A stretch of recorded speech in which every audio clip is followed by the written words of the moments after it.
Hello mga kalibs, isang mainit na hapon sa inyong lahat. Mayroon ako i-introduce sa inyo dito, old model na ano ito, Suzuki Spasha. So ang engine nito is R06A na ha. So anong makikita nyo rito, iba pa yung sa harapan niya. So as time goes by kasi kada model, iba na yung grills na nag-iiba.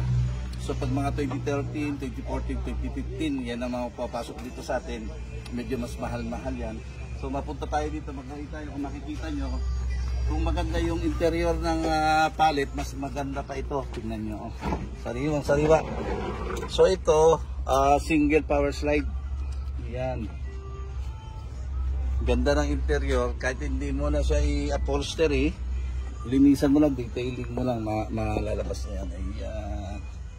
So ito yung unang-una natin na i-convert ngayon na Spasha, no? So, siyempre, as ano yan same sa pallet, front wheel drive siya. So, gagawin natin ito, double baki-baki ang conversion natin. Magiging double baki-baki conversion yan. Tapos 4x2 ito, since na front wheel drive, wala siyang propeller sa likod. So, ang meaning ng front wheel drive, nakababad yung makina na yan, lahat ng pwersa nasa harapan.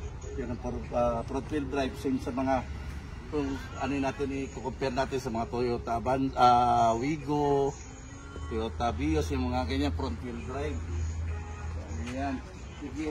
Tapos power ano na siya, retractable side mirror.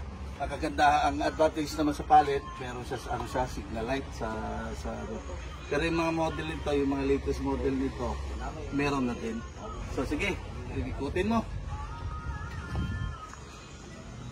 Again Suzuki Spasha.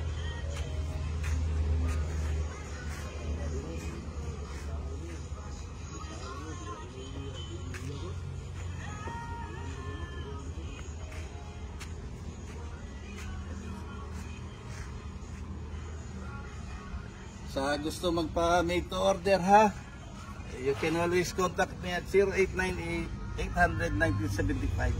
Yan, sige, hanggang sa muli.